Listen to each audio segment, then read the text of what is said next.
বিবাহিত এবং দাম্পত্য জীবনের পক্ষে সপ্তমে কেতু অত্যন্ত প্রতিকূল। জাতক আজীবন অবিবাহিত থাকতে পারেন কিংবা তার খুব বিলম্বে এবং বেশি বয়সে বিবাহ হতে পারে। বিবাহ হলেও ইচ্ছা করেই হোক বা বাধ্য হয়েই হোক তাকে স্ত্রীর সঙ্গে বিচ্ছিন্ন থাকতে হয়। তার স্ত্রীর প্রভাব তার জীবনে খুব সামান্যই অভিব্যক্ত হয়। তার স্ত্রীর শারীরিক বা মানসিক কোনো রকম পঙ্গুত্ব থাকাও অসম্ভব নয়।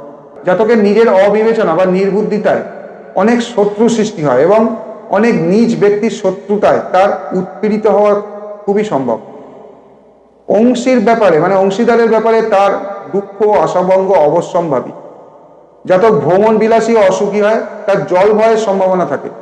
ওই কেতু বৃশ্চিক রাশিস্থ হলে জাতকের অর্থাগম হয়। সপ্তমস্থ কেতু অনুগৃহীত হয়ে বিবাদ বিসংবাদে জাতক অনেক সময় লাভবান হয়ে থাকেন এবং শত্রু বা সহযোগীর ক্ষতি তার সৌভাগ্যের কারণ হয়ে দাঁড়ায়। অনুগৃহীত হলেও